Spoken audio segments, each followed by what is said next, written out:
Hello everyone. Today, I will recap the movie Venom. A spaceship belonging to the Life Foundation Corporation, on its way back to Earth, suddenly exploded and crashed in eastern Malaysia. The ship carried 4 alien objects, one of which escaped, the rest were transported to a research center in the US. A female police officer discovered an astronaut who was still alive. She took him to the emergency room, but on the way, he woke up and attacked her. The parasite from the pilot's body transferred to the female police officer. She tore the car apart and got out, holding the Life Foundation logo in her hand. Back in San Francisco, we meet Eddie Brock, a reporter who specializes in investigating illegal underground activities to defend the poor. He is a man who represents justice. This time, the editorial board assigned him the task of interviewing Carlton Drake, the founder and director of the Life Foundation Corporation. The editor-in-chief wanted him to flatter Carlton, but Eddie felt unhappy about this and reluctantly agreed. Eddie was living with his beautiful girlfriend, and the two were preparing to get married, and worked for a law firm that represented the Life Foundation. After the date, Eddie drove his girlfriend home on his motorbike, and the two had a fun evening together.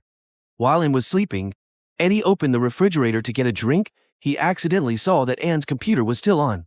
Curiosity got the better of him, and he secretly looked at the Life Foundation's confidential documents regarding recent accusations.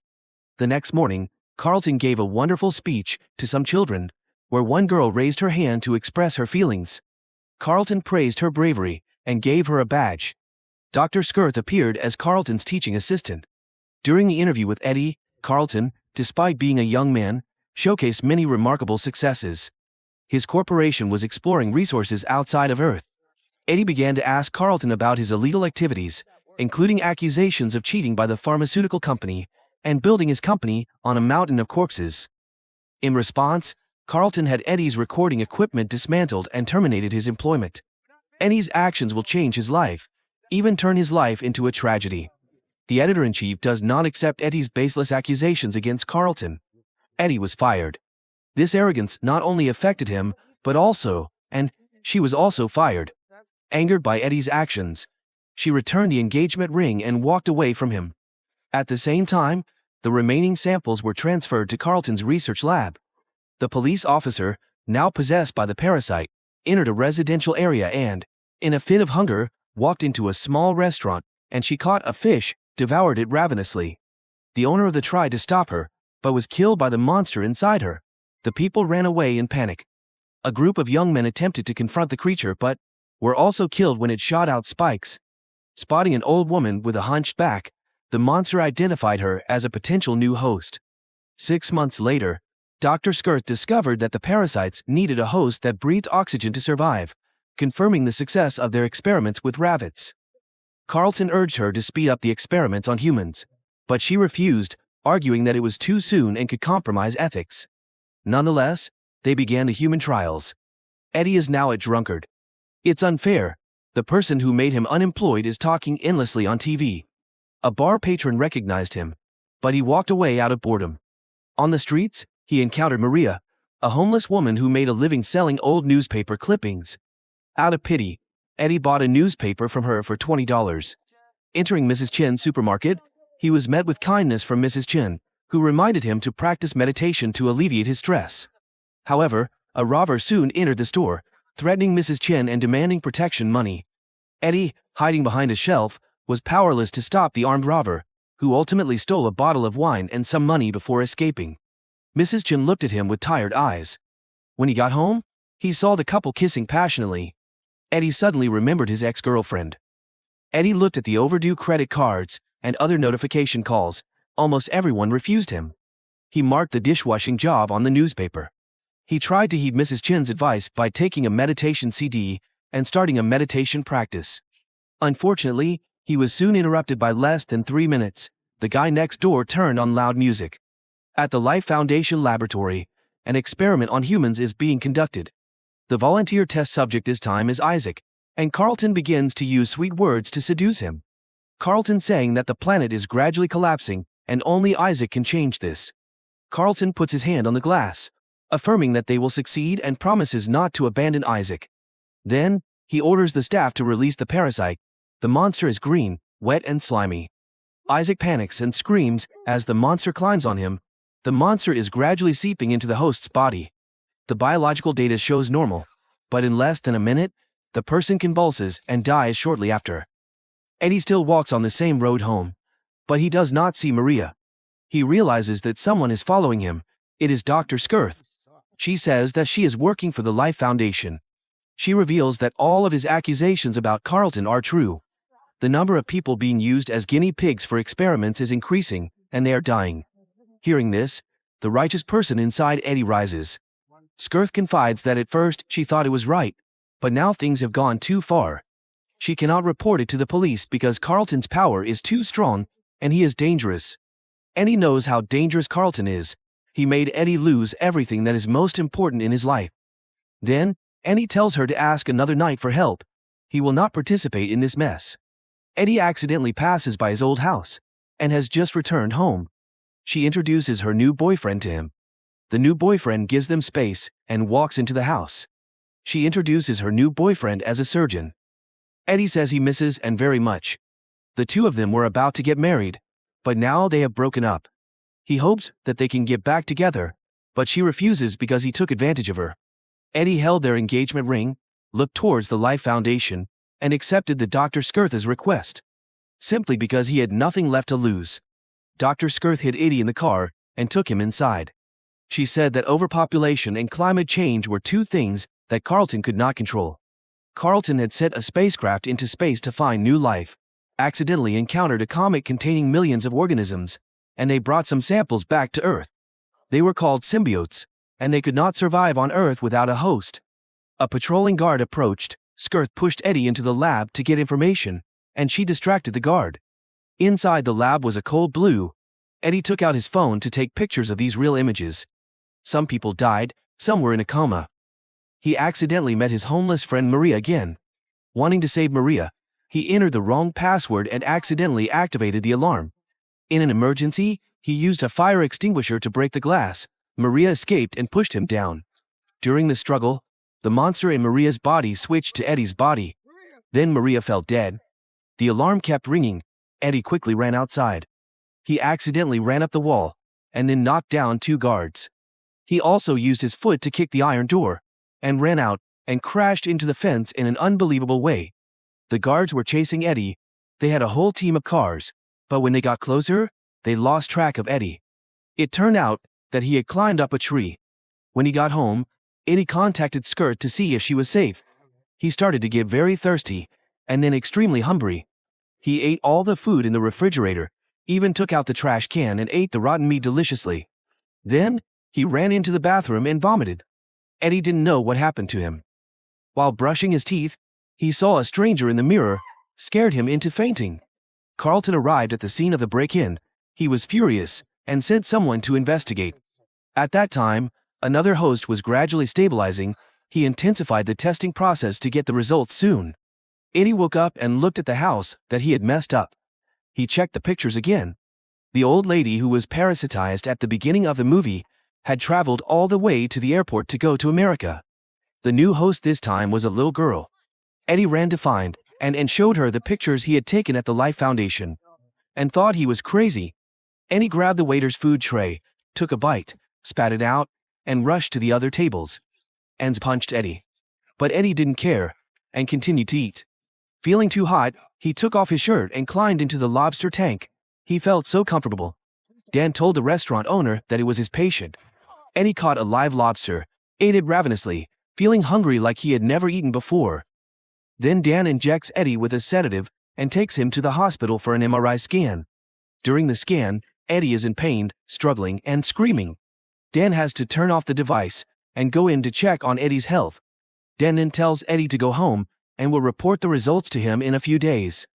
On the bus ride home, Eddie keeps hearing strange voices in his head, and his actions scare the passengers, and calls Eddie to inform him that he is infected with a parasite, and they don't know how he got infected. Eddie says he can hear strange sounds, and has the superpower to climb trees very quickly. However, Dan can only help him with a few sedative pills. The next room plays loud music, which makes Eddie angry. He warns the guy to turn off the music and scares him, making him pale with fear. At this time, Dr. Skirth's actions are also discovered. She is arrested and taken to Carlton. Skirt tried to explain that what she did was because she was agitated. Carlton had convinced her to save the lives of the people here, and that her friend was in danger. He promised to change his ways. Skirt was caught off guard and believed Carlton's. Skirt confesses that Eddie was her partner, and Skirt's reward is a monster. At this time, Eddie was taking food out of the oven. He heard a warning from inside his head not to open the door. However, he still opened it. A group of strangers rushed in and grabbed his shirt. They were Carlton's henchmen. Eddie quickly surrendered, but the new person inside him stopped him. The voice inside him thought he was embarrassing them. The henchman asked Eddie where the parasite was, and shot him with a tranquilizer gun. With his arrogant nature, the monster inside Eddie did not allow him to give up. It helped Eddie deal with this person.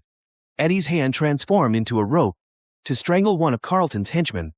He hit one of them with a chair, and his hand turned into a strong fist, knocking out another. Carlton's henchmen were all defeated by him. The demon inside him urged him to chew off the heads of Carlton's henchmen, but Eddie refuses to comply. Another henchman hiding outside was also defeated by Eddie. He quickly ran out of the house.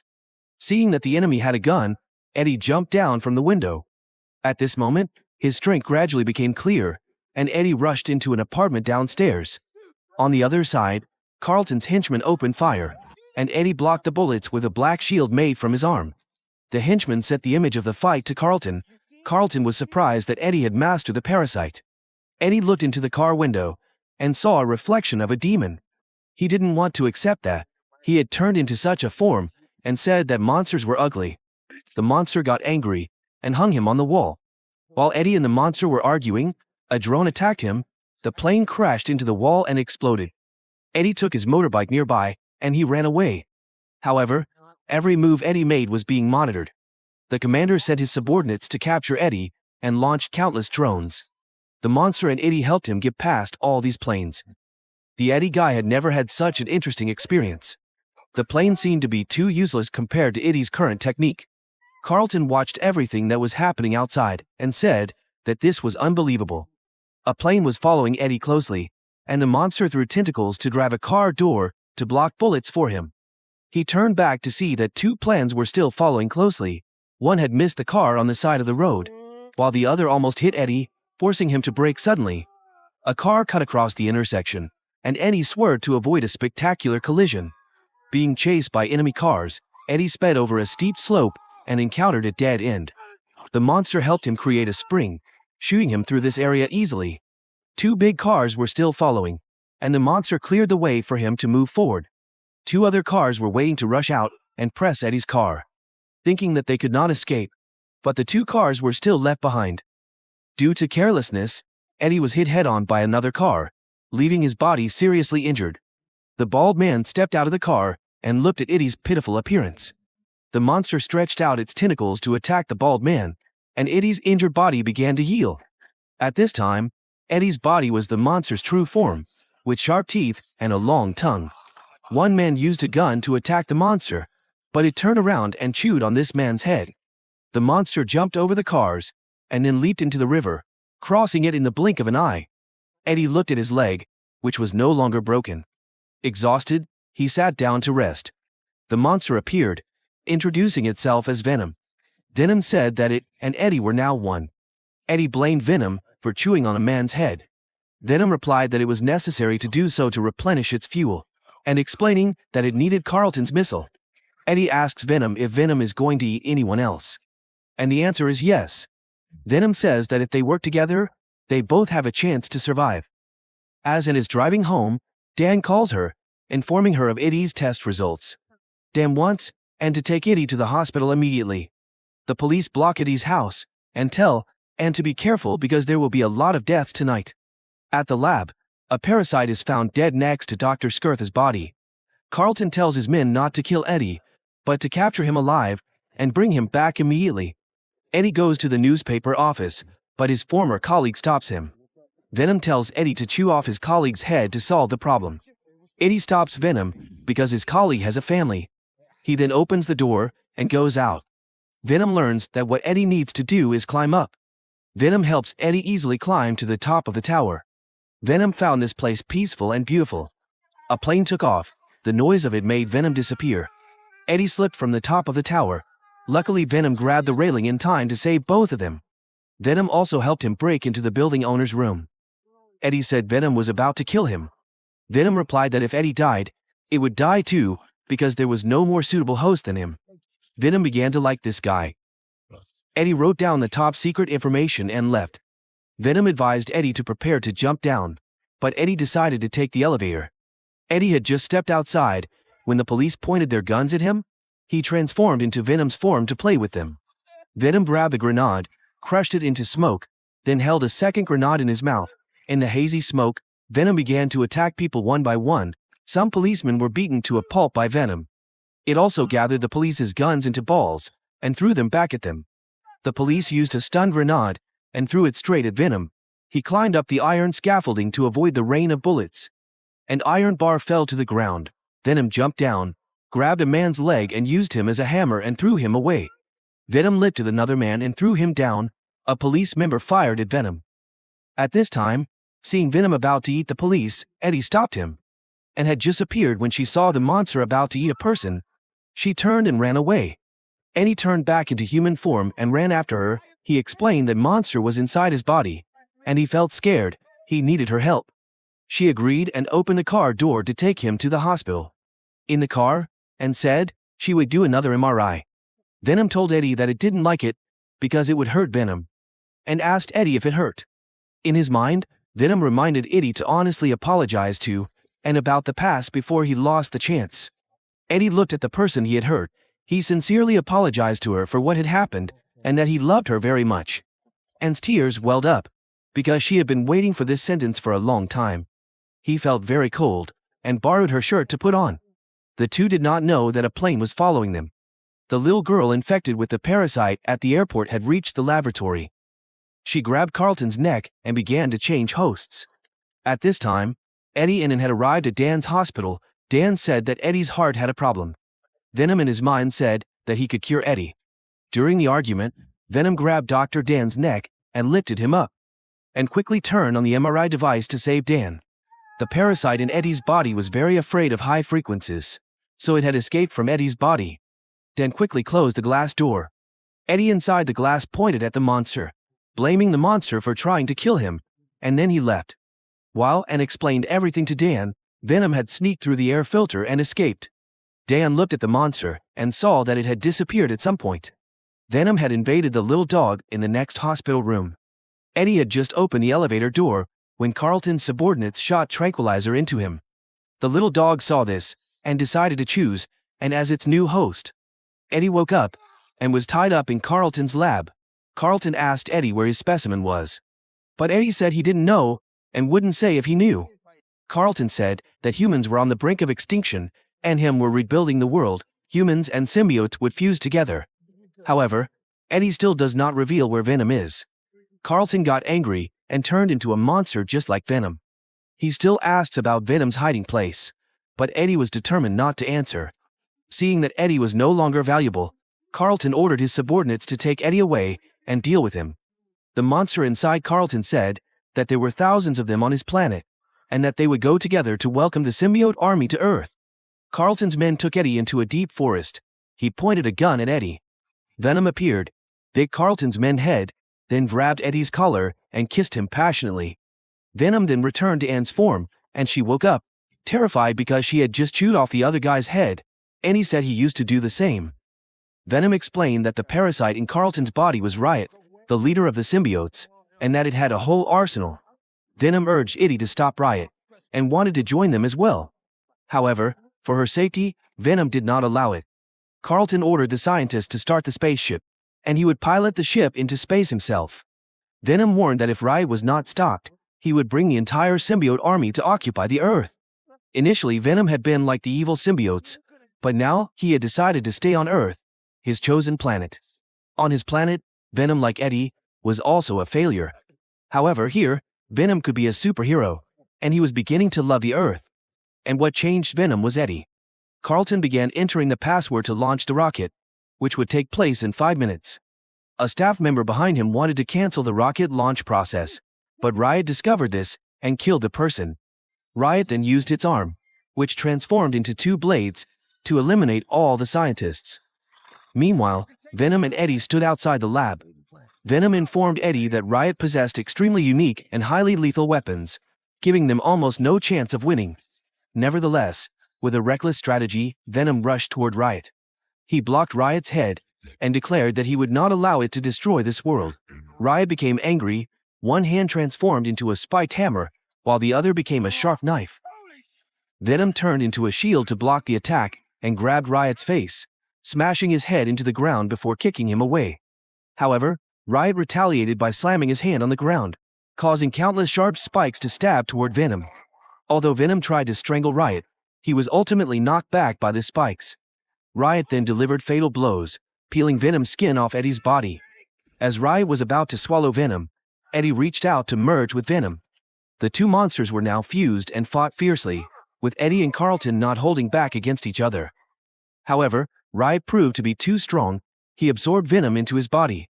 After running for a while, the sound waves suppressed Riot. Venom also, thanks to that, separated from Riot. Free of the parasites in his body, Carlton attacked Eddie repeatedly. Eddie fought back and delivered a punch that knocked Carlton down, kicking him off the spaceship. However, as soon as Eddie turned his back, a knife pierced his body, and Riot was the one who finished him off. Riot then ran toward the spaceship and crawled inside. Venom appeared, clinging to Eddie and reviving him. Venom pulled out his sword and jumped onto the spaceship. Riot looked at Venom through the glass window and scolded him for being a traitor. Outside the spaceship, Venom bid farewell to Riot and used his own knife to stab the ship. The spaceship quickly exploded, destroying both Riot and Carlton. Venom fell from above, using his own body to protect Eddie from the intense flames. Eddie fell into the lake below in pain. After that day, Eddie and Ann sat down to talk. Eddie shared that he would no longer be a reporter and wanted to focus on writing. Ann expressed her condolences for Venom's loss. Eddie did not respond and talked about their kiss in the woods. He said he still loved Ann very much. Now, and also had faith in Eddie again. Actually, Venom was not dead. It became Eddie's most enthusiastic emotional advisor. Saying goodbye to Ann, Eddie left. A blind old man reminded him not to give up on her. Venom complimented the dog that it looked delicious. Eddie and Venom negotiated together that Venom could not eat anyone, because there were good and bad people in this world. Venom could only use extremely bad people. Venom agreed to the deal.